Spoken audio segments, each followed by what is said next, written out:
ಈಗ ನಿಮ್ಮ ಬಾಲ್ಯದ ವಿಷಯಗಳು ಆಯ್ತು, ಹೌದು. ನಿಮ್ಮ ಉದ್ಯೋಗದವರೆಗೆ ಬಂದಿದೆ. ಹೌದು. ಈ ಒಂದು 20 ವರ್ಷದ ನಿಮ್ಮ ಪ್ರಯಾಣದಲ್ಲಿ ನಿಮಗೆ ಫ್ರೆಂಡ್ಸ್ಗಳಿರ್ಬೋದು, ದೋಸ್ತಿಗಳಿರ್ಬೋದು ಅಲ್ವಾ? ಹೌದು. ಅಜ ಒಂದು ಮಾತಿದೆ, ಮಿತ್ರಸ್ಯಾಹಂ ಚಾಕ್ಷುಷ ಸರ್ವಾಣಿ ಭೂತಾನಿ ಸಮೀಕ್ಷೆ, ಅಂದರೆ ಎಲ್ಲವನ್ನು ಸ್ನೇಹಿತನ ಕಣ್ಣಿನ ಮೂಲಕ ನೋಡಬೇಕು ಅಂತ. ಸೊ ನಿಮ್ಮ ಪ್ರಕಾರ ಸ್ನೇಹಿತ ಮಿತ್ರ ಅಂದರೆ ಯಾರು? ಮಿತ್ರ ಅಂದರೆ ಮೈತ್ರಿಗೆ ಒಳಗಾಗುವ ಮಿತ್ರ. ಅಂದರೆ ನಮಗೆ ನಮ್ಮಲ್ಲಿ ಗಾಢವಾದ ಸಂಬಂಧವನ್ನು ಹೊಂದುವವರು, ನಮಗೆ ಪ್ರಿಯವಾದ ಸಂಬಂಧವನ್ನು ಹೊಂದುವವರು ಮಿತ್ರ. ಸೂರ್ಯನಿಗೆ ಮಿತ್ರ ಯಾರು? ಯಾರು? ತಾವರೆ. ತಾವರೆ. ಸೂರ್ಯ ಬಂದ ಕೂಡ ತಾವರೆ ಹರಡ್ತದೆ, ಚಂದ್ರ ಬಂದ ಕೂಡ ನೇಂದಿಲೆ ಹರಡ್ತದೆ. ಮಿತ್ರ ಎಂಬ ಶಬ್ದಕ್ಕೆ ಶ್ರೇಷ್ಠವಾದ ಅರ್ಥ. ಮಿತ್ರತ್ವಕ್ಕಿಂತ ಮಿಕ್ಕಿದ್ದು ಯಾವುದಿಲ್ಲ. ಅದಕ್ಕೆ ಡೆಫಿನೇಷನ್ ಕೊಡಲಿಕ್ಕೆ ಕಷ್ಟ ಉಂಟು. ಯಾರು ಮಿತ್ರ, ಯಾರು ಅಮಿತ್ರ? ನನ್ನ ಪ್ರಶ್ನೆ ಸುಲಭ. ಯಾಕೆ ಈ ಪ್ರಶ್ನೆ ಕೇಳಿದೆ ಅಂತ ಹೇಳಿದ್ರೆ, ಮೈತ್ರತ್ವ ಮಾಡುವಾಗ ನೋಡಿಕೊಂಡು ಮಾಡಬೇಕು ಅಂತ ಹೇಳ್ತಾರೆ. ಹೌದು. ಹಾಗೆ ನೋಡಿಕೊಳ್ಳುವಾಗ ಏನನ್ನು ನೋಡಿಕೊಳ್ಳಬೇಕು, ಯಾರನ್ನು ನಂಬಬೇಕು? ಯಾಕಂದ್ರೆ ಹಲವು ಬಾರಿ ಅನುಭವ ಹೇಗೆ ಅಂತ ಹೇಳಿದ್ರೆ, ಒಬ್ಬರನ್ನು ಮಿತ್ರ ಎಂದು ಸ್ವೀಕರಿಸ್ತೇವೆ, ಆದ್ರೆ ನಮಗೆ ಬೆನ್ನಿಂದ ಚೂರಿ ಹಾಕ್ತಾರೆ.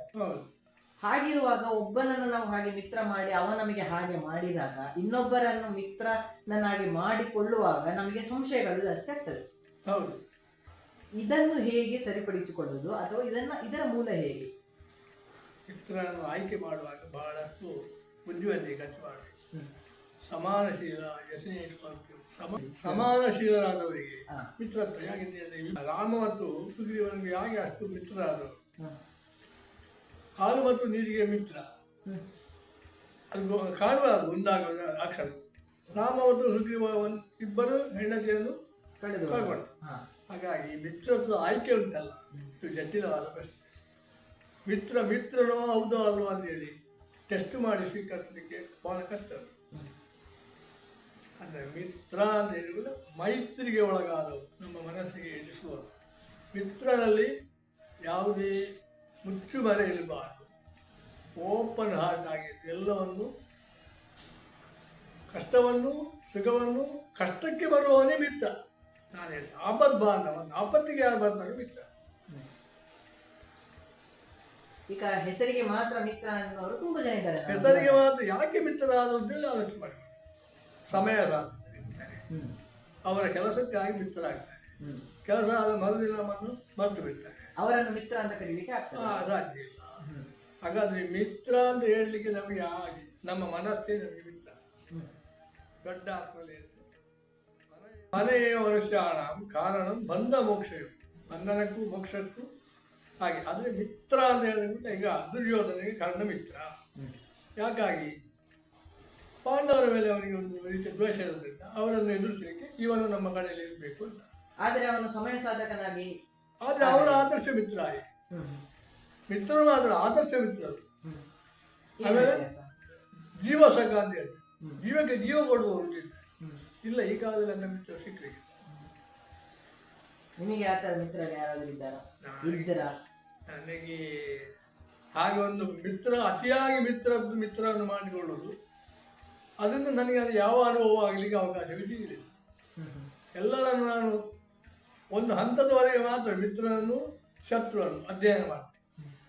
ಅವ ನನಗೆ ಮಿತ್ರತ್ವಕ್ಕೆ ಒಗ್ಗದವರು ಯಾವ ಕಾರಣಕ್ಕೆ ಬರ್ತಾರೆ ಅಂತ ಗೊತ್ತಾದರೆ ತೊಂದರೆ ಇದ್ದರೆ ಮಿತ್ರ. ಇಲ್ಲ, ನನಗೆ ಅತಿಯಾದ ಮಿತ್ರ ಯಾರಿಲ್ಲ. ನನ್ನ ಹೃದಯ, ನನ್ನ ಮನಸ್ಸಿನ ಮಿತ್ರ. ಮನಸ್ಸಿನಲ್ಲಿ ಹೇಳಿದ ಹಾಗೆ ನಾನು ವರ್ತಿಸು, ಮಿತ್ರ ಹೇಳಿದ ಹಾಗೆ ವರ್ತಿಸಲ್ಲ. ಇದಕ್ಕಿಂತ ಡೆಫಿನೇಷನ್ ಹೇಗೆ? ನೀವು ಇವತ್ತು ನಮಗೆಲ್ಲ ಒಂದು ಆದರ್ಶವಾಗಿದ್ದೀರಿ, ನಾವೆಲ್ಲ ನಿಮ್ಮನ್ನು ಅನುಸರಿಸ್ತೇವೆ. ಹೌದೌದು. ಈ ಒಂದು ಆದರ್ಶಗಳು ನಿಮ್ಮಲ್ಲಿ ಹೇಗೆ ಬಂತು? ಯಾವುದೇ ಜೀವಿ ಭೂಮಿಗೆ ಬಿದ್ದರೆ ಅವನ ಮೇಲೆ ಬೀಳುವಂತ ಸುತ್ತ ಪರಿಸರ ಉಂಟ. ನೀರಿನಲ್ಲಿರ್ತದೆ, ನಾವು ಭೂಮಿ ಮೇಲೆ ಇರ್ತೇವೆ. ಹಾಗೆ ಆ ಪರಿಸರದ ಪ್ರಭಾವದಿಂದಾಗಿ ನಾವು ಪರಿಸರದ ಕೂಸುಗಳು.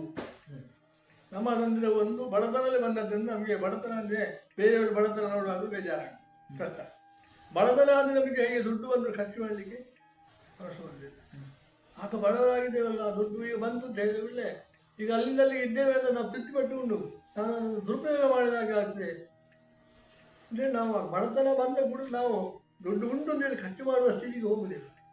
ಯಾಕೆ ನಮ್ಮ ತಂದೆ ಇಷ್ಟು ಖರ್ಚು ಮಾಡಬೇಡ, ಬಸ್ಸಿನಲ್ಲಿ ಹೋಗುವಾಗ ಸಹ ದೊಡ್ಡ ಅಮೌಂಟ್ ಒಂದು ಒಳಗೆ ಇಟ್ಟುಕೋ, ಸಣ್ಣ ಅಮೌಂಟ್ ಎಸೆಯಲ್ಲಿ ಇಟ್ಟುಕೋ ಅಂತ ಹೇಳ್ತಾರೆ. ಗೊತ್ತಲ್ಲ, ಎಲ್ಲ ದುಡ್ಡು ಎದುರು ಇಟ್ಟುಕೊಳ್ಬೇಡ. ಸಣ್ಣ ನಮ್ಗೆ ಗೊತ್ತಾದಾಗ ಒಬ್ಬರ್ತದೆ, ಆದರೂ ಸಹ ಅವಿಷ್ಟು ಅದು ಒಳ್ಳೆ ಗುಣ. ಸಿಕ್ಕಿದಲ್ಲಿ ಯಾರಲ್ಲೂ ಸಾಲ ಮಾಡಬೇಡ, ಯಾರ ಹಂಗಿಗೂ ಸಿಗಬೇಡ. ಮತ್ತೆ ಯಾರಾದ್ರೂ ಸಾಲ ಇದ್ದರೆ ಕೊಡ್ಲಿಕ್ಕಿದ್ರೆ ಮೊದಲು ಕೊಡು. ಇಂಥ ಒಳ್ಳೊಳ್ಳೆ ಗುಣಗಳು. ಪರಿಶ್ರಮ, ಹೊಡೆದು ತಿನ್ನಬೇಡ, ದುಡಿದು ತಿನ್ನು. ಈ ಒಳ್ಳೊಳ್ಳೆಯ ಗುಣಗಳನ್ನು ಅವರು ಬೆಳೆಸಿಕೊಂಡಂತಾಗಿ ಮತ್ತೆ ಆಗ ಪರಿಸರ ಬಹಳ ಚಿಕ್ಕಟ್ಟು, ವಿಶಾಲ ಇರಲಿಲ್ಲ. ನಾವು ನಮ್ಮ ಜೀವನದ ಪರಿಸರ ಉಂಟಲ್ಲ, ಪರ ಊರಿಗೆ ನಾವು ಹೋಗೋದು ಕಡಿಮೆ, ಊರಿನೊಳಗೆ, ಗ್ರಾಮದೊಳಗೆ ಅಥವಾ ತಾಲೂಕಿನೊಳಗೆ, ಜಿಲ್ಲೆಯೊಳಗೆ ಸುತ್ತಿದ್ದ ನಮಗೆ ಅಂತ ವಿಶಿಷ್ಟವಾದಂಥ ಪ್ರಭಾವಗಳು ಬೀರುವ ಅವಕಾಶವೇ ಸಿಗಲಿಲ್ಲ. ಉದ್ಯೋಗ ಕ್ಷೇತ್ರದಲ್ಲಿ ಸ್ವಲ್ಪ ನಮ್ಮ ಸಮಕಾಲೀನ ಪ್ರಭಾವ ಇತ್ತು. ಈ ಒಂದು ಪರಿಸರದಿಂದ ನಿಮಗೆ ನಿಮ್ಮ ಒಳಗೆ ಬಂದಂತ ಕೆಟ್ಟ ಗುಣಗಳು ಯಾವ್ದಾದ್ರು ಇದೆಯಾ? ಅಂದ್ರೆ ಈಗ ಬ್ಯಾಡ್ ಇನ್ಫ್ಲುಯೆನ್ಸ್ ಅಂತ ಕರಿತೇವೆ.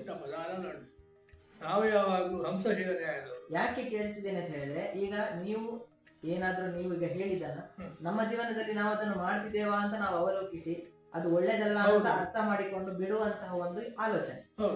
ಹಾಗಾಗಿ ನಿಮ್ಮ ಅನುಭವ ಅಲ್ಲ, ಕೆಟ್ಟ ಅನುಭವವೂ ಆಗಬಹುದು. ಕೆಟ್ಟ ಅನುಭವ ಉಂಟು, ಒಳ್ಳೆ ಅನುಭವ ಉಂಟು. ಹಂಸಶೀಲ ನ್ಯಾಯದ ಹಾಗೆ ಒಬ್ಬರು ಅನುಭವ, ಅದು ಒಟ್ಟು ಅನುಭವ ತೆಗೊಳ್ಳುವುದಿಲ್ಲ. ಅದು ಅದರಿಂದ ನನಗೆ ಮುಂದೆ ಒಳ್ಳೆದುಂಟಾ, ಪ್ರಯೋಜನಕ್ಕೆ ಉಂಟಾ, ಗ್ರಹಿಸಲಿಕ್ಕೆ ಕೊಡು. ನಮ್ಮ ತಂದೆಯವರಿಗೆಲ್ಲ ವಿಪರೀತವಾದ ಕೋಪ, ವಿಪರೀತವಾದ ಸಿಟ್ಟು. ಆ ಸಿಟ್ಟು ಬಂದಾಗ ಅವರ ಕೈಯಲ್ಲಿ ಎಂಥದ್ದು ಉಂಟು ಅಂತ ಹೇಳಿದ್ರೆ ಮಾತಾಡಲಿಕ್ಕೆ ಸಾಧ್ಯ. ಮೊದಲವರಿಗೆ ಎಲ್ಲರಿಗೂ ಹಾಗೆ ಸಿಟ್ಟು ಜಾಸ್ತಿ, ಕಷ್ಟವೂ ಜಾಸ್ತಿ, ಅವರಿಗೆ ಸಿಟ್ಟು ಜಾಸ್ತಿ, ಅವರಿಗೆ ಎದೆ ಗಟ್ಟಿ ಜಾಸ್ತಿ. ಅವರಿಗೆ ಹಾಕುವ ಎಲ್ಲ ಆಗ್ತಿರಲಿಲ್ಲ ಮೊದಲವರಿಗೆ. ಅಷ್ಟು ಸಿಟ್ಟು ಬಂದರು ತಡ್ಕೊಳ್ತಿದ್ರು ಅವರು. ಅದನ್ನು ನಮ್ಮ ಹಿರಿಯರ ಒಂದು ಗೊಂದಲದ, ಎಲ್ಲ ಮನೆಯಲ್ಲಿ ಹಾಗೆ, ನಂದಲ್ಲ ನಮ್ಮ ಮನೆಯಲ್ಲಿ ಹಾಗೆ ಇದ್ದಂಥ ಒಂದು ದೊಡ್ಡ ಕೂಡು ಕುಟುಂಬದಲ್ಲಿ ಗಲಾಟೆಗಳು ಅಥವಾ ಒಂದು ರೀತಿಯ ಭಿನ್ನಾಭಿಪ್ರಾಯಗಳು, ಇದೆಲ್ಲವನ್ನು ನಾನೆಲ್ಲ ದೂರ ಇಟ್ಟು ನಮ್ಮ ತಂದೆಯವರಾಗಿ ಪರಿಶ್ರಮದ ನಡುವೆ ಎಲ್ಲರಿಗೂ ಬೇಕಾದ ಹಾಗೆ ಇರುವುದು. ಮನೆಗೆ ಮಾರಿ ಆದರೂ ಊರಿಗೆ ಉಪಕಾರಿ. ಮೊದಲವರು ಹಾಗೆ ಮನೆಯಲ್ಲಿ ಮಾತಾಡಿದ್ರೆ ಅವರು ಹೊರಗೆ ಇಷ್ಟು ಪ್ರಸಿದ್ಧರಾದನ್ನು ಕಾಣ್ತಾರೆ, ಎಲ್ಲರೂ ಬೇಕು ಅವರಿಗೆ. ಆದರೆ ಮನೆಯಲ್ಲಿ ಯಾರಿಗೂ ಬೇಡ ಅಂತ ಅದನ್ನೆಲ್ಲ ಆದಷ್ಟು ಶೀಘ್ರಗೊಬ್ಬ. ಆಮೇಲೆ ಆ ಒಂದು ಅಸಹಾಯಕ ಸ್ಥಿತಿಯಲ್ಲಿ ಇಲ್ಲಿ ದುಡ್ಡು ಸಾಲ ಎಲ್ಲ ಮಾಡಿಕೊಂಡು ಸಿಕ್ಕಾಪಟ್ಟೆ ಎಲ್ಲರಿಂದ ಬಯಲಿಗೆ ಹೇಳೋದು, ಕೋರ್ಟಿಗೆ ಹೋಗೋದು, ಕೋರ್ಟು ಇಲ್ಲ ಬೇಡವೇ ಬೇಡ, ಹಾಗೆ ಅದು ಬಲವಿರೋದಿಲ್ಲ. ಯಾವಾಗಲೂ ವ್ಯಾಜ್ಯ ಒಂದು ತಂದು ಹಾಕಿಕೊಡ್ಬಾರ್ದು, ಅದು ಯಾವಾಗಲೂ ನಮಗೆ ಆಪತ್ತಿ. ಹೀಗೆ ಕೆಲವು ಒಳ್ಳೆ ಗುಣಗಳು ಎಲ್ಲದೇ ಕೊಡ್ಬಾರ್ದು. ಅವಳಂದ್ರೆ ಆದಷ್ಟು ಬಿಟ್ಟಿದ್ದೇವೆ ಅಂತ, ಪೂರ್ತಿ ಬಿಡ್ಲಿಕ್ಕೆ ಆಗುದಿಲ್ಲ, ರಕ್ತದಲ್ಲಿ ಬರ್ತದೆ. ಈಗ ಈ ಕಾಲ ಕಲಿಯುಗದಲ್ಲಿ ಸತ್ಯವಂತರಿಗೆ ಇದು ಕಾಲವಲ್ಲ ಅಂತ ಹೇಳಿದ್ದಾರೆ. ಹೌದು. ಹಾಗಿದ್ದಾಗ ನಾವು ಒಳ್ಳೆಯವರಾಗಿದ್ದು ಇರಲು ಪ್ರಯತ್ನಿಸಿ ನಮಗೆ ಮೋಸಗಳಾಗುತ್ತಿರುವಂತಹ ಈ ಕಾಲದಲ್ಲಿ ಒಳ್ಳೆಯವರಾಗಿರಲು ಹೇಗೆ ಮನಸ್ಸು ಬರ್ತದೆ? ಬಾಯಿ ಬರ್ತದೆ. ಒಳ್ಳೆಯವರಾಗಲಿ ಸುತ್ತಮುತ್ತ ನೋಡಿದ್ರೆ ನಮಗೆ ಒಳ್ಳೆಯದಾಗಿರ್ಲಿಕ್ಕೆ ಸಾಧ್ಯ ಇಲ್ಲ ಅಂತಲೇ ಕಾಣ್ತದೆ. ಸುತ್ತಮುತ್ತ ನೋಡಿದರೆ ಪರಿಗಣಿಸಿದ್ರೆ ಆದರೆ ಎಲ್ಲರೂ ಕೆಟ್ಟವರೇ ಆಗೋದಿಲ್ಲ. ಕೆಟ್ಟವರಲ್ಲಿ ನಾವು ಒಳ್ಳೆಯವರ, ಕೆಟ್ಟವರಲ್ಲಿ ಒಳ್ಳೆಯ. ನಮಗೆ ಲಾಸ್ ಆದ್ರೂ ಕೂಡ, ನಮಗೆ ಎಲ್ಲರೂ ಮೋಸ ಮಾಡಿ ನಮಗೆ ಎಲ್ಲರೂ ನಮ್ಮನ್ನ ಕೆಳಗೆ ತಳ್ಳುವಂತಹ ಒಂದು ಸಮಾಜದಲ್ಲಿ ಇದ್ದುಕೊಂಡು, ಈಗ ನಮಗೆ ಎಲ್ಲರೂ ಮೋಸ ಮಾಡಿ ನಮ್ಮನ್ನು ಸಮಾಜದಲ್ಲಿ ಹೀನಸ್ಥಿತಿ ಕಂಡ್ರು, ಆಗ ನಾವು ಮುದ್ರಿತರಾಗಿ ಎದ್ದು ಪ್ರತಿಭಟಿಸಿದ ಪ್ರಯೋಜನ. ಸುಮ್ಮನೆ ಇದ್ರೆ ನಿಧಾನವಾಗಿ ಆದರೂ ನಮಗೆ ಎಲ್ಲರೂ ಹೋಗ್ತಾರೆ. ಸುಮ್ಮನೆ ಗೊತ್ತಿದ್ದಾರೆ, ಕೈಸಿಕೊಂಡಿದ್ದಾರೆ, ಸಾಧನೆ. ಏನು ಸಾಧನೆ ಬಂತು ಅದರಿಂದ? ಯಾವ್ದ್ರಿಂದ? ಸುಮ್ಮನೆ ಕೂತು ನಾವು ನೋವನ್ನು ಅನುಭವಿಸಿ ಅಲ್ಲ, ಪ್ರತಿಭಟನೆ ಮಾಡಿ ಒಂದು ಜಗಳ ಮಾಡಿ ಏನು ಬರ್ತದೆ? ಒಂದು ಗಲಾಟೆ ಆಗ್ತದೆ. ಅಥವಾ ಈಗ ಉದಾಹರಣೆಗೆ ಒಬ್ಬ ಅಧಿಕಾರಿ ಲಂಚ ಕೇಳ್ತಾನೆ, ಕೊಟ್ಟರೆ ನಾವು ಒಳ್ಳೆಯವರಾಗ್ತೇವೆ ಅವನಿಗೆ, ನಮ್ಮ ಕೆಲಸಗಳಾಗ್ತದೆ. ಆದ್ರೆ ನಾವು ನಿಜವಾಗಿಯೂ ಕೆಟ್ಟವರಾದ್ವಿ. ಅಲ್ವಾ? ಆದ್ರೆ ನಾವು ಕೊಡದೆ ಅವನ ವಿರೋಧವನ್ನು ಕಟ್ಟಿಕೊಂಡು ಅವ ನಮಗೆ ಕೆಲಸ ಮಾಡದೆ ನಾವು ಕಷ್ಟ ಅನುಭವಿಸ್ತಾ ಇರೋದು ಒಳ್ಳೇದು, ಅಥವಾ ಲಂಚ ಕೊಟ್ಟು ಬಿಟ್ಟು ಒಳ್ಳೆಯವರಾಗೋದು ಒಳ್ಳೇದು? ಯಾವಾಗಲೂ ಹೆಡ್ಡನಾದರೂ ಒಡ್ಡನಾಗಿರ್ಬೇಕು. ಹ್ಮ್. ಕೆಲವು ಸಲ ಆತ್ಮಕ್ಕೆ ವಿರೋಧವಾಗಿ ನಡೀಬೇಕಾಗ್ತದೆ. ಒಬ್ಬನ ಪ್ರಾಣ ಉಳಿಯುವ ದೃಷ್ಟಿಗೆ, ಒಂದು ಸತ್ಕರ್ಮದ ದೃಷ್ಟಿಯಲ್ಲಿ, ಅಂಥ ಸಂದರ್ಭದಲ್ಲಿ ಪರಿಸ್ಥಿತಿಯಲ್ಲಿ ಮನುಷ್ಯ ಏನು ಮಾಡಬೇಕು ಅಂತ ವೇದ ಪುರಾಣ ಇತಿಹಾಸ ನಮಗೆ ಏನ್ ಹೇಳ್ಬೇಕು? ವೇದದಲ್ಲೆಲ್ಲ ವಿಷಯ ಬರೋದಿಲ್ಲ. ಪರಿಚಯ ಸ್ಥಿತಪ್ರಜ್ಞೆ ಆಗಿರ್ಬೇಕು. ಭಗವದ್ಗೀತೆ ಹೇಳಿದೆ, ಸ್ಥಿತಪ್ರಜ್ಞಸ್ಯ ಕಾ ಭಾಷ. ಅವನೇನು ಲಕ್ಷಣ ಏನು? ಸ್ಥಿತಪ್ರಜ್ಞ. ದುಃಖೇಶು ಉದ್ವಿಗ್ನಮಲ. ಅಂದ್ರೆ ದುಃಖ ಬಂದಾಗ ನಾವು ಉದ್ವಿಗ್ನರಾಗಬಾರ್ದು, ಅಥವಾ ತುಂಬಾ ಕುಗ್ಗಿ ಹೋಗಬಾರ್ದು, ಅಥವಾ ಉದ್ರಿಕ್ತರಾಗಬಾರ್ದು. ಸುಖೇಶು ವಿಗತ. ಸುಖ ಬಂದು ಅಂತ ಹೇಳಿದ್ರೆ ಉಬ್ಬಿ ಗಾಳಿಯಲ್ಲಿ ಹಾರಿ ಹೋದ್ರೆ ಸುಖೇಶು ವಿಹತದ ನಿಸ್ಪೃಹರಾಗಿರ್ಬೇಕು.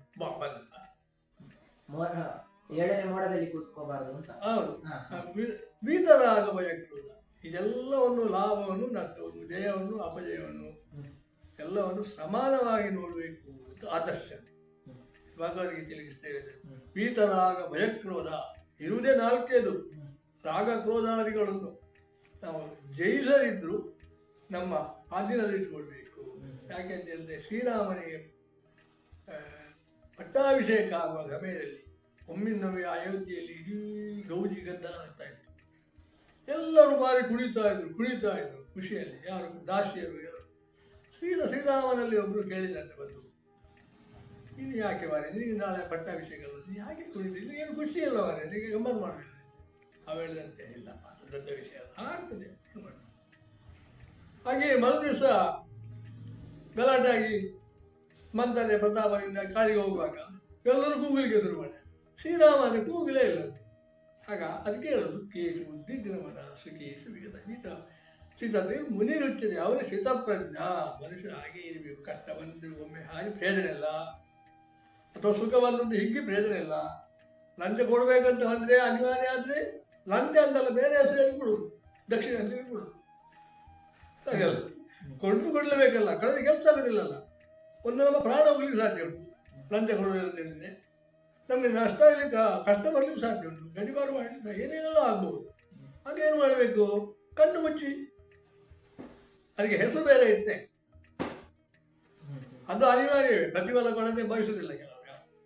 ಪ್ರತಿಫಲವನ್ನು ಸಾತ್ವಿಕವಾದ ಪ್ರತಿಫಲ ಎಲ್ಲರಿಗೂ ಕೊಡಬೇಕು, ದುಡಿದವನಿಗೆ ಸಂಬಳ ಕೊಡಬೇಕು. ಹಾಗೆ ಅವನಿಗೆ ಈ ವಿಶೇಷವಾದ ದುಡಿಮೆಗೆ ವಿಶೇಷವಾದ ಸಂಬಳ ಹೇಳ್ತಾನೆ, ಲಂಚದ ದುಡಿಮೆ. ಅದು ತಪ್ಪಲ್ವಾ? ಅದನ್ನ ವಿರೋಧಿಸ್ಲಿಕ್ಕೆ ಹೋಗಿ ವಿರೋಧಿಸಿ ಸಾಧ್ಯ ಉಂಟಾ? ವಿರೋಧಿಸಿದ ಸಮಾಜದಲ್ಲಿ ಬದುಕಲಿಕ್ಕೆ ಸಾಧ್ಯ ಉಂಟಾ? ಯಾವಾಗಲೂ ನಾವು ಕಾಲಕ್ಕೆ ತಕ್ಕ ಕೋಲ ಅಂತ ಹೇಳಿದಿಲ್ವಾ? ಇದು ಕದಿಯುವನೊಟ್ಟಿಗೆ ಹೋಗುವಾಗ ನಾವು ಕದಿಯದಿದ್ರೂ ಕದಿಯುವನಾಗಿ ಇರಬೇಕು. ಹಾಗೆ ಸುಭಗನೊಟ್ಟಿಗೆ ಹೋಗುವಾಗ ಉತ್ತಮನೊಟ್ಟಿಗೆ ಹೋಗುವಾಗ ನಾವು ಸಹ ಉತ್ತಮನಾಗಿಯೇ ಇರಬೇಕು. ಜೀವನದಲ್ಲಿ ಅನಿವಾರ್ಯವಾದಂಥ ಪರಿವರ್ತನೆಗಳು, ಬದಲಾವಣೆಗಳು ಅನಿವಾರ್ಯ. ಅದನ್ನು ನಾನು ಕೊಡಲಿಕ್ಕಿಲ್ಲ, ಬಿಡಲಿಕ್ಕಿಲ್ಲ, ಅದು ಮಾಡಲಿಕ್ಕಿಲ್ಲ, ಅದು ತಪ್ಪು, ಇದಕ್ಕೊಂದು ಬೇರೆ ಆಕ್ಷೇಪ ಇಪ್ಪುದು ಬುದ್ಧಿವಂತ ಲಕ್ಷಣ ಅಲ್ಲ. ಎಲ್ಲವನ್ನು ನಾವು ನೋಡಿ ಆಲೋಚಿಸಿ ತನ್ನ ಸ್ವಂತ ನಿರ್ಧಾರ ಮಾಡಿಕೊಂಡು ಯಾರಿಗೂ ತೊಂದರೆಯಾಗದಾಗೆ, ನಾನು ಕಡಿಮೆಯಾಗದಾಗೆ, ಯಾವುದೇ ದೊಡ್ಡ ದೊಡ್ಡ ಪದವಿಗಳಿಗೆ, ಹೊಗಳಿಗೆಗೆ, ನೆಗಲ್ತಿಗೆ ನಾವು ಯಾವುದನ್ನು ಮಾರು ಹೋಗುವ ನಿಂದೆ ಇಲ್ಲ. ಮತ್ತೆ ಯಾವುದು ಬಂದರೆ ಕಷ್ಟ ಬಂದರೆ ಹುಲ್ಲಾಗು ಬೆಟ್ಟದಡಿ ಮನೆಗೆ ಮಲ್ಲಿಗೆಯಾಗು, ಕಲ್ಲಾಗು ಕಷ್ಟಗಳ ಮಳೆ ಸುರಿ ಬೆಲ್ಲ ಸಕ್ಕರೆಯಾಗು ನೀನ ದುರ್ಬಲರಿಗೆ ಎಲ್ಲರೊಳಗೊಂದ. ಹಾಗೆ ಕಲಿಯಲಿಕ್ಕೆ ಹೋಗುವಾಗ ನಾವು ಆಯ್ತು ಅಂತ ಹೇಳಬೇಕು. ನಿನಗೆ ಬೇಕಾ? ಈಗ ನಾವೊಂದು ಉದಾಹರಣೆ ಹೇಳ್ತೀನಿ. ನಾವೊಂದು ಕೂಟಕ್ಕೆ ಹೋಗಿದ್ದೀವಿ, ನಾನೇ ಇದ್ದೇನೆ, ದೊಡ್ಡ ಆಫೀಸರ್ಸ್ ಅವರಿಗೆಲ್ಲ ಬಂದೆಲ್ಲ ಪಾರ್ಟಿ ಆಗ್ತಾ ಉಂಟು. ಇಲ್ಲಿ ಶಾಲೆಗಳಲ್ಲಿ, ಆಫೀಸ್ಗಳಲ್ಲಿ ಪಾರ್ಟಿ ಆಗುವಾಗ ಅದು ನಾನ್ ವೆಜ್ ಉಂಟು, ಡ್ರಿಂಕ್ಸ್ ಎಲ್ಲ ಬಂದಿದೆ. ಬೇಕಾದ್ರೆ ನಾವೇ ತಂದು ಕೊಡಬೇಕಾಗುತ್ತೆ ಕೆಲಸ. ಆದರೆ ಅಲ್ಲಿ ನೀವು ಕರೆಯುವಾಗ ನಾವು ಅವನ್ನು ಬೇಡ ಅಂತ ಹೇಳಬೇಕು. ಸುಮ್ಮನೆ ಕೂತ್ಕೊಳ್ಳಿಕ್ಕೆ ಅಂತ ಹೇಳಿ ಹೋಗಿ ಕೂತ್ಕೊಂಡ್ರೆ ಹೇಗೆ? ಬದುಕನ್ನು ಸರಳಗೊಳಿಸಿ, ಬದುಕಿನಲ್ಲಿ ಬದಲಾವಣೆ, ಬದುಕಿನಲ್ಲಿ ಸ್ವಂತಿಗೆ, ಅದಿದ್ದರೆ ಅಲ್ಲಿ ಇದು ಬಂದು ಕೂತ್ಕೊಳ್ತಲ್ಲ ಸಾಕು, ಒಂದು ಪಾರ್ಟಿ ನಮಗೊಂದು ಇದು ಕೊಟ್ಟರಲ್ಲ ಎಂಥದ್ದು ಸಾತಿ ಅದಲ್ಲ, ಹಂಗಾಗಿ ಅದು ಕ್ಲಾಸ್ಮೇಟ್. ನೀನು ತಿನ್ನು ಮಾರೆ, ನಾನು ಕೂತ್ಕೊಳ್ತೇನೆ. ನನಗೆ ಅದು ಬೇಕು, ಈಗ ನನಗೊಂದು ಚಾವ ಆಗುದಿಲ್ಲ, ಏನು ಹೇಳ್ತೇವೆ, ಹೌದಾ? ಸರಿ ಮಾಡಲಿಕ್ಕೆ ನಿಮಗೆ ಸಾಧ್ಯ ಇಲ್ಲ ಜಗತ್ತನ್ನು, ಸೃಷ್ಟಿಕರ್ತನಿಂದಲೇ ಆಗುದಿಲ್ಲ. ಹಾಗಾದ್ರೆ ನಾವು ಸರಿ ಆಗುದಿಲ್ಲ, ಒಟ್ಟು ಬದುಕಬೇಕು. ಏನು ಕಲಿ? ಬದುಕಲು ಕಲಿ. ಬದುಕಿನಲ್ಲಿ ಇರುವುದು ಕಲಿಯೇ, ಬದುಕಲು ಕಲಿ. ಅವನಿಗೆ ಸರ್ವೈವಲ್ ಫಿಟ್ಟೆಸ್ಟ್ ಅಂತ, ಬದುಕಲಿಕ್ಕೆ ಗೊತ್ತಿಲ್ಲ ಅವನಿಗೆ, ಜೀವನ ಇಲ್ಲ. ಬಿಡಿ, ಕನ್ಕ್ಲೂಷನ್ ಕೊಡ್ಬೇಕು. ಇನ್ ಜನರಲ್ ಉತ್ತಮನಂದ್ರೆ ಯಾರು, ಅಧಮನಂದರೆ ಯಾರು? ಉತ್ತಮ, ಅಧಮ, ನೀಚ, ಉಚ್ಚ, ನೀಚ. ನೀಚ ಒಂದು ವಿರೋಧ ಶಬ್ದ ಅಲ್ಲ, ಉಚ್ಚ ನೀಚ. ಉತ್ತಮನ ವಿರೋಧ ಶಬ್ದ ಅಧಮ, ಅಂದರೆ ಮೇಲೆ ಇರುವಂತಹದ್ದು. ಉಚ್ಚ ಬುದ್ಧಿ ಉಜ್ಜಿ ಹೇಳ್ತಾರೆ, ಉಜಿಲೆಗೆ ಬರೋದು ಹಾಗೆ ಹೇಳ್ತಾರೆ. ಉಚ್ಚ ವಿಭೂತಿ ಹಾಗೆ, ಉಚ್ಚ ಹೋಗಿ ಉಜ್ಜಿ ಮಧ್ವಾಚಾರ್ಯದಲ್ಲಿ ಬಂದಿಲ್ಲ ಹಾಗೆ. ಉಚ್ಚ ನೀಚ ನಮ್ಮ ಕೈಯಲ್ಲೇ ಉಂಟು.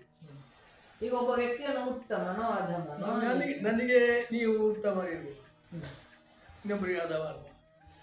ನನಗೆ ನೀಚ ಆದ ಮತ್ತು ನೀವು ಉತ್ತಮ ಆಗುದು. ಸೊ ಅದು ಪರ್ಸ್ಪೆಕ್ಟಿವ್ ಬಗ್ಗೆ, ಒಬ್ಬನ ಒಂದು ದೃಷ್ಟಿಕೋನಕ್ಕೆ ಮಾತಾಡ್ತಾರೆ. ಅವನು ಎನಿಸಿದಾಗೆ, ಯಾಕಂತ ಹೇಳಿದ್ರೆ ಒಬ್ಬ ದುರಭ್ಯಾಸ ಇದ್ದವನಿಗೆ ಅವನು ಆ ದುರಭ್ಯಾಸ ಮಾಡುವವನಿಗೆ ಉಚ್ಚ, ಅವನೇ ಗುರು, ಅವನಿಗೆ ಮಾದರಿ. ಒಬ್ಬ ಕೆಟ್ಟ ಕೆಲಸ ಮಾಡುವವನಿಗೆ ಹೌದೇ, ಒಳ್ಳೆ ಕೆಲಸ ಮಾಡುವವನನ್ನು ನೋಡುವುದೇ ಇಲ್ಲ ಅಂತೆ. ಉಚ್ಚವ ನೀಚವ ನಿನ್ನತ್ತಕ್ಕೆ ನೀನು ದುಷ್ಟ ದೂರೇಣ ಒಟ್ಟೆ ಹಾಗೆ. ಆದ್ರಿಂದ ಉಚ್ಚ ನೀಚ ಕಲ್ಪನೆ ಉಂಟಲ್ಲ, ಮನುಷ್ಯನ ಮನಸ್ಸಿಗೆ ಬಂದು ಅದಕ್ಕೆ ಯಾವುದೂ ನಿರ್ಧಾರ ಇಲ್ಲ, ಯಾವುದು ಅಳತೆ ಮಾಪನವೂ ಇಲ್ಲ. ಈ ಒಂದು ವರ್ಣ ಸಿಸ್ಟಮ್ ಅಂತ ನಾವೇನು ಕರಿತೇವೆ. ಸೊ ನಾವು ಈಗ ಬ್ರಾಹ್ಮಣ. ಹೌದೌದು. ಈ ಬ್ರಾಹ್ಮಣ ಅಂದ್ರೆ ನಿಜವಾಗಿಯೂ ಜನವರ ಹಾಕಿದವನು ಮಾತ್ರ ಬ್ರಾಹ್ಮಣನು? ಬ್ರಾಹ್ಮಣ ಅಂದರೆ ಬ್ರಾಹ್ಮಣ ಎಂಬ ಶಬ್ದಕ್ಕೆ ದೊಡ್ಡ ಅರ್ಥ ಉಂಟು. ಬ್ರಹ್ಮಜ್ಞಾನಿ ಇತಿ ಬ್ರಾಹ್ಮಣ. ಬ್ರಾಹ್ಮಣ, ಕ್ಷತ್ರಿಯ, ವೈಶ್ಯ, ಶೂದ್ರ ಈ ವರ್ಗವನ್ನು ಮಾಡಿದ್ದು ಯಾವುದೇ ರೀತಿಯ ಮೇಲು ಕೀಳು ಎಂಬ ಭಾವನೆಯಿಂದಲ್ಲ. ಮತ್ತೆ ಚಾತುರ್ವರ್ಣ ಮಯಾ ಭೃಷ್ಟಂ ಗುಣಕರ್ಮ ವಿಭಾಗ. ಗುಣ ನೋಡಿಕೊಂಡು, ಗುಣ ಮತ್ತು ಧರ್ಮ ಗುಣಕರ್ಮ ವಿಭಾಗ. ಯಾಕೆಂದ್ರೆ ಈ ಸಮಾಜ ಒಂದು ಘಟಕ ಅಲ್ವಾ, ಸಮಾಜದ ಬೇರೆ ಬೇರೆ ಅಂಶಗಳು ಇರುವಾಗ ಅದರಲ್ಲಿ ಒಬ್ಬೊಬ್ಬರ ಗುಣ ಒಂದು ರೀತಿ ಇರ್ತದೆ, ಒಬ್ಬೊಬ್ಬರ ಪ್ರತಿಭೆ ಒಂದು ರೀತಿ, ಒಬ್ಬರ ಕೆಲಸ ಒಂದು ರೀತಿ, ಒಬ್ಬರ ದೇಹ ಪ್ರಗತಿ ಒಂದು ರೀತಿ, ಬುದ್ಧಿ ಒಂದು ರೀತಿ ಇರುವಾಗ ಇದನ್ನು ತಿಳಿದೇ ಆ ಪುರುಷೋತ್ತಮ ಸೃಷ್ಟಿಕರ್ತ ಅವನು ಹೇಳಿದ ಅದೇ ಚಾತುರ್ವರ್ಣ ಗುಣಕರ್ಮ ವಿಭಾಗ. ಯಾಕೆ ಮೇಲುಗೀಳಿಲ್ಲ ಇಲ್ಲಿ. ಒಂದು ಜಗತ್ತು ನಡಿಬೇಕಿದ್ರೆ ಈ 4 ಅಂಶಗಳು ಬೇಕು. ಒಂದನೇದಾಗಿ ಮಾರ್ಗದರ್ಶನ, ಅದು ಬ್ರಾಹ್ಮಣರಿಗೆ ಭಾಗ್ಯವರಿಗೆಲ್ಲ ಗೊತ್ತಿರಲಿಕ್ಕೆ ವೇದ ಶಾಸ್ತ್ರ ಏನು, ಸೃಷ್ಟಿ ಲಯ ಏನು, ಭಾಗವತದಲ್ಲಿ ಹೇಳಿದಾಗ ಅದೆಲ್ಲ ಕಥೆಗಳು ಅದೆಲ್ಲ ಯಾರಿಗೂ ಗೊತ್ತಿರಬೇಕು. ಅದು ಗೊತ್ತಿರುವಾಗಲೇ ಅವನಿಗೆ ಬ್ರಹ್ಮಚಾರಿಯಾಗಿ ಯಜ್ಞೋಪವೀತ ಹಾಕುದು ಅವನಿಗೆ, ಬ್ರಾಹ್ಮಣರಿಗೆ ಮಾತ್ರ. ಬ್ರಾಹ್ಮಣನ ಸುಮಾರು ವರ್ಗ ಉಂಟು. ಸ್ಥೂಲವಾದ ಅರ್ಥದಲ್ಲಿ ಒಂದು ಬ್ರಾಹ್ಮಣ ಅಂತ ಹೇಳಿದ್ರೆ ಹಾಗೆ ಬ್ರಹ್ಮಜ್ಞಾನಿ ಬ್ರಾಹ್ಮಣ. ಆ ಬ್ರಹ್ಮಜ್ಞಾನ ಯಾರಿಗೂ ಇರಬಹುದು, ಅವರು ಬ್ರಾಹ್ಮಣ ಆಗಿದ್ದಾರೆ. ಮಾರ್ಗದರ್ಶಕನೇ ಬ್ರಾಹ್ಮಣ. ದಲಿತ ಅಂತ ಹೇಳುವವರು ಕೂಡ ಅವರ ನಿಜವಾಗಿ ಋಷಿಗಳೆಲ್ಲ ಆದವರು ಅಂತವರೇ. ಮೈತ್ರಿ, ಗಾರ್ಗಿ, ಅರುಂಧತಿ, ಹಾಗೆ ವ್ಯಾಸರ ಕಥೆ ಕಲಿತೆ. ವ್ಯಾಸನ ಅವನೇ ಒಂದು ಇದರಿಂದ ಹುಟ್ಟಿದವಲ್ಲ, ನದಿಯ ಮಧ್ಯದಲ್ಲಿ ಹೌದು. ಅವನು ನೋಡ್ಲಿಕ್ಕೆ ಆದ್ರಿಲ್ಲ, ಅವನು ಬರೀ ಸ್ವರದ್ರೂಪಿ ಏನೂ ಅಲ್ಲ, ಕೃಷ್ಣ ದೈಪಾಯನ, ದೀಪದಲ್ಲಿ ದೈಪಾಯನ. ಆದ್ರಿಂದ ಅವನು ಜ್ಞಾನವಾದ ವ್ಯಕ್ತಿತ್ವದಿಂದ ಅವನನ್ನು ವ್ಯಾಸರು ಇದು ಹೇಳ್ತೇವಲ್ಲ, ಏನಂತ ವ್ಯಾಸ ವಿಷ್ಣುವೇ ವ್ಯಾಸನ ಅವತಾರ ಮಾಡಿದ್ರು. ಎಲ್ಲ ಅವತಾರ ವಿಷ್ಣು ಇದ್ದೆಲ್ಲ, ವ್ಯಾಸರು ಅವನೇ. ಹಾಗೆ ಕೃಷ್ಣ ಎಲ್ಲ ಅವತಾರದ ಅದು ವ್ಯಾಸ ಅವತಾರ. ಆದ್ದರಿಂದ ಬ್ರಾಹ್ಮಣ ಕ್ಷತ್ರಿಯ ಅಂತ ಹೇಳಿದ್ರೆ ಪದೇ ಮಾರ್ಗದರ್ಶನ ಮಾಡ್ತಾ ಕೂತ್ಕೊಂಡ್ರೆ ಹೋಗುದಿಲ್ಲ. ಡ್ರೈವ್ ಮಾಡಬೇಕಾದ್ರೆ ಮೊದಲು ವಾಹನದಲ್ಲಿ ಕೂತ್ಕೊಳ್ಳುವರು ಯಾರು? ಡ್ರೈವರ್ ಕೂತ್ಕೊಳ್ಳಬೇಕಿದ್ದಿಲ್ಲ. ಡ್ರೈವರಿಗೆ ಹಾಲನ್ನು ಕೊಟ್ಟು ಮಾರ್ಗದರ್ಶನ ಮಾಡುವ ಯಾರು? ತಂತ್ರಜ್ಞ, ಮೆಕ್ಯಾನಿಕ್. ಅವನ ಕೂಡ ಇರಬೇಕು ಡ್ರೈವರ್. ಇಲ್ಲ ಡ್ರೈವರ್ ಏನಾಗುದಿಲ್ಲ. ಅದು ಬ್ರಾಹ್ಮಣ ಮೆಕ್ಯಾನಿಕ್. ಆಯುಧ ಹಿಡ್ಕೊಂಡು ಡ್ರೈವರ್ ಹೋಗುವನು ಕ್ಷತ್ರಿಯ ಬಂದು ಕೇಳುದು ಯಾರ ಹತ್ರ? ಕೇಳುದು ಇವತ್ತ ಕೇಳುದು. ವಿಜಯನಗರದಲ್ಲಿ ಮುಖ ರಾಜ್ಯ ಕಟ್ಟುವಾಗಲೂ ಅವರಿಗೆ ಗುರುಗಳಾಗಿದ್ದವರು ವಿದ್ಯಾರಣ್ಯ. ಹಾಗೆ ಚಂದ್ರಗುಪ್ತನು ಅಷ್ಟು ಚಾಣಕ್ಯನ ನಂಬಿದ್ರು. ಇಡೀ ತಂತ್ರದಲ್ಲಿದ್ದು ಚಾಣಕ್ಯ. ಈಗ ಹೇಗೆ ಮೋದಿ ಮತ್ತು ಶಾ ಇದ್ದಾರೆ, ಹೇಗಿದ್ದಾರೆ? ಹಾಗೆ ತಂತ್ರ ಮಾಡೋದು ಮುಖ್ಯ. ತಂತ್ರ ಇಲ್ಲದ್ರೆ ಏನು ಪ್ರಯೋಜನ ಉಂಟು? ತಂತ್ರ ಮಾಡುವವನಿಗೆ ತಂತ್ರ ಮಾಡಲಿಕ್ಕೆ ಬರೋದಿಲ್ಲ, ಹೇಳಲಿಕ್ಕೆ ಮಾತ್ರ ಬರ್ತದೆ. ಮಾರ್ಗದರ್ಶಕ ಬ್ರಾಹ್ಮಣ ಕಣ್ಣು, ಜಗತ್ತಿನ ಕಣ್ಣು ಇದ್ದ ಹಾಗೆ ಬ್ರಾಹ್ಮಣ. ದೊಡ್ಡ ಅರ್ಥದಲ್ಲಿ ಹೇಳಿದೆ. ತಲೆ ಇದ್ದ ಹಾಗೆ ಸರ್ವೇಂದ್ರಿಯಾಣ ಶಿರಪ್ರಧಾನ. ತಲೆ ಸರಿ ಇಲ್ಲದಿದ್ದರೆ ಮನುಷ್ಯ ಯಾವ ಇಂದ್ರಿಯಗಳು ಎಷ್ಟು ಶಕ್ತಿ ಎಷ್ಟು ದುಡ್ಡು ಇದೆಯೋ ಬೇರೆಲ್ಲ. ಹಾಗೆ ಆ ಶಿರದ ಸ್ಥಾನದಲ್ಲಿರುವ ಬ್ರಾಹ್ಮಣ ಶಿರೋಭೂಷಣ. ಅವನಿಂದಾಗಿ ಕ್ಷತ್ರಿಯನಿಗೆ ಬೇಕಾದ್ದು ದೇಹದಾಜ್ಞೆ ಮಾತ್ರ. ಬುದ್ಧಿವಂತಿಕೆ, ಕ್ರೂರತನವೂ ಬೇಕು ಅವನಿಗೆ, ಚಿತ್ತತನವೂ ಬೇಕು. ಅದು ರಜೋಗುಣದವು. ಬ್ರಾಹ್ಮಣ ಸತ್ವಗುಣದ, ಇವ ರಜೋಗುಣದ. ರಜೋಗುಣದಲ್ಲಿ ಏನು ಯುದ್ಧ ಮಾಡಲಿಕ್ಕೆ ಆಗ್ತದೆ? ಶಕ್ತಿ ಬೇಕು, ಸಾಮರ್ಥ್ಯ ಬೇಕು. ಅರ್ಜುನನಿಗೆ ಹೇಗಾಯಿತು ಯುದ್ಧರಂಗದಲ್ಲಿ? ಕೃಷ್ಣ ಉಪದೇಶ ಮಾಡುವವರೆಗೆ ಅವನು ರಣಭೀರವಾಗಿ ಕೂತಲ್ಲ. ಅವನು ಹೇಳ್ಬೇಕಾದ್ರೆ ಅವನಿಗೆ ಮಾರ್ಗದರ್ಶನ ಮಾಡಿದ ಯಾರು? ಕೃಷ್ಣ. ಭಗವದ್ಗೀತೆ ಇದು ಬೋಧಿಸಿದ್ದು ಅವನಿಗೆ ಆಗಿದೆ. ಈಗ ನಮಗೆ ಆಗ್ತದೆ, ಜಗತ್ತಿಗೆ ಉಂಟು, ಪ್ರಯೋಜನ ಉಂಟು. ಆಯ್ತಾ? ಇಷ್ಟು ಅವ್ರು ಬಿಟ್ಟರು ಇಷ್ಟು ಜನರು ಸಾಕ್ಬೇಕಲ್ಲ. ಅನ್ನ ಬಾಲಾದಿಗಳನ್ನು ಕೂಡ ಸಾಕ್ಬೇಕಿದ್ರೆ ಭೂದೇವಿಯ ಸೇವೆ ಮಾಡುವನು ಯಾರು? ತೊಡೆಯ ಸ್ಥಾನದಲ್ಲಿರುವ ವೈಶ್ಯ. ಪೂರ್ವದಸ್ಯ ಯದ್ವೈಶ್ಯ ಬ್ರಾಹ್ಮಣೋಸ್ಯ ಮೃಗಾಮಾದಿ ಬಾಹುರ ರಾಜನ್ಯಕೃತ.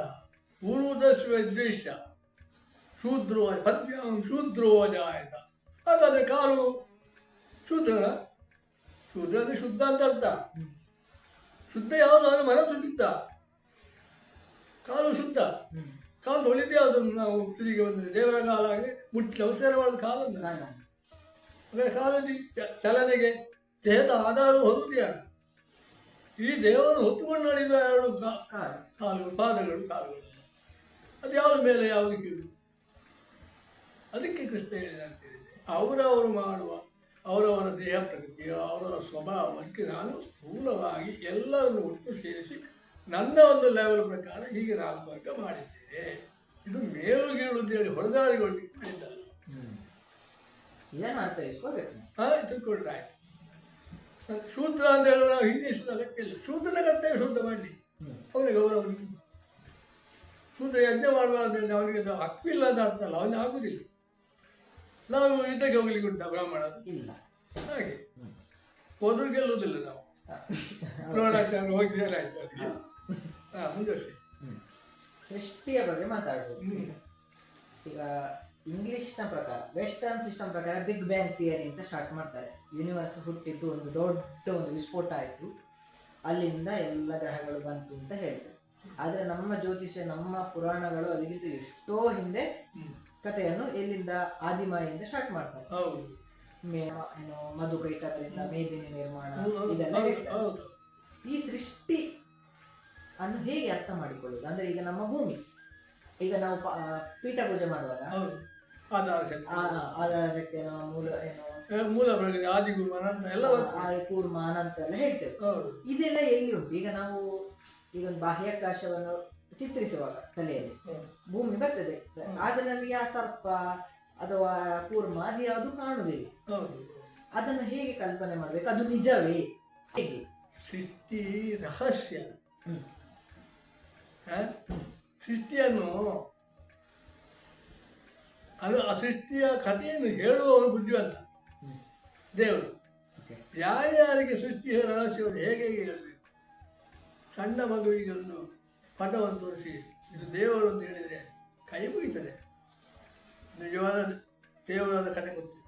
ಹಾಗೆ ಈ ಮನುಷ್ಯನ ಬುದ್ಧಿವಂತಿಕೆ ಅಥವಾ ಮತಿಗೆ ಸರಿಯಾಗಿ ಸೃಷ್ಟಿಯ ರಹಸ್ಯವನ್ನು ಬೇರೆ ಬೇರೆ ದೇಶದವರು, ಸಂಸ್ಕೃತಿಯವರು ಬೇರೆ ಬೇರೆ ರೀತಿ ಬಿಂಬಿಸಿದ್ದಾರೆ. ಮೂಲತಃ ಒಂದೇ ಭೂಮಿ ಅಂತ ಹೇಳಿದ್ರೆ ಏನಿಲ್ಲ, ನಿರ್ವಾತ ವಾತಾವರಣ, ಭೂಗೋಳ, ಏನಿರಲಿಲ್ಲ, ಬರೇ ಕಡಲು, ಅದರಲ್ಲಿ ವಿಷ್ಣು ಶಯನ, ವಿಷ್ಣು ಯೋಗವಾಗಿದ್ದರೆ ಅದರಿಂದ ಮದುವೆಯನ್ನು ಬಂದರು. ಹೀಗೆ ಹೇಳ್ತಾ ಇದ್ದೆ. ಸೃಷ್ಟಿಯಲ್ಲಿ ಶುರುವಿಗೆ ಬ್ರಹ್ಮ ಅಲ್ಲ ಸೃಷ್ಟಿ ಮಾಡೋದು. ಬ್ರಹ್ಮನಿಗೆ ಸೃಷ್ಟಿ ಮಾಡೋದು ದೊಡ್ಡ ಸಮಸ್ಯೆ ಇದೆ. ಹೀಗೆ ಮಾಡೋದು ಸೃಷ್ಟಿ ಹೇಳಿ ಹೋಗಿದ್ದಾರೆ ದೇವಿ, ಸೃಷ್ಟಿ ಮಾಡಿ. ವಿಷ್ಣು ಹೇಳ್ತಾರೆ, ನೀನು ಸೃಷ್ಟಿ ಮಾಡೋದ ಸಾಕ್ತೇನೆ. ಏನು ಮಾಡೋದು? ಅವರು ತಪಸ್ಸು ಮಾಡಿದ ವರ್ಷಗಟ್ಟಲೆ, ಕೋಟಿಗಳು ವರ್ಷ ಮಾಡುವಾಗ ಅವನಿಗೆ ತಲೆಯಿಂದ ರುದ್ರ ಹುಟ್ಟಿದ. ಕೂಗಿ ಹೊಂಡಿ, ರುದ್ರ ಅಂದರೆ ಕೂಗುವ, ರುಜದೀತಿ ರುದ್ರ, ರುದ್ರ ಹುಟ್ಟಿದ. ರುದ್ರ ಹೇಳಿದ, ನೀನಿನ್ನು ಸೃಷ್ಟಿ ಮಾಡುತ್ತೀವಿ, ನಾನು ನಿರಾಗಲಿಗಿಲ್ಲ. ಹಾಗೆ ಶರತ್ ಕುಮಾರಾದಿಗಳನ್ನು ಸೃಷ್ಟಿಸಿದ. ನಾವನ್ನೇ ಇಷ್ಟಿಗೆ ಬ್ರಹ್ಮಚಾರಿಗಳು, ನಮ್ಮಿಂದ ಆಗುದಿಲ್ಲ. ಮತ್ತೇನು ಮಾಡುದು? ಮತ್ತು ವಿಜಯ ಆಯಿತು. ತಪಸ್ಸು ಮಾಡ್ತಾರೆ. ನಾನು ಓದಿದ್ದೇನೆ ಭಾಗವತ. ಮೇಯೆಲ್ಲ ಬಿಸಿ ಬಿಸಿ ಬಿಸಿ ಆಯ್ತದ್ದು, ಕುದಿಲಿಕ್ಕೆ ಶುರು ಆಯ್ತು. ಥಪ ಪಕ್ಕದ ಶಬ್ದ ಆಯ್ತು. ಥಪ ಥಪ ಅಂತ ಹೇಳಿ ಒಂದು ಗಂಡು ಬ್ರಹ್ಮನ ದೇಹದಿಂದ. ಯಾರದು? ಅದೇ ಒಂದು ಮನು, ಒಂದು ಅವನ ಹೆಂಡತಿ ಪ್ರಸೂತಿಯ ದೇವಿ. ಅಲ್ಲಿಂದ ಅವರಿಗೆ 3 ಮಕ್ಕಳು, ಅವರಿಗೆ ಹಾಕೋದು ಋಷಿಗಳು ಸಾಲು ಎಂಬುದಾಗಿ. ಪ್ರಕೃತಿಯಲ್ಲಿ ಶುರುವಿಗೆ ಪ್ರಕೃತಿಯ ರಹಸ್ಯವನ್ನು ಅರ್ಥ ಮಾಡಲಿಕ್ಕೆ ಯಾರಿಗೂ ಸಾಧ್ಯ ಇಲ್ಲ.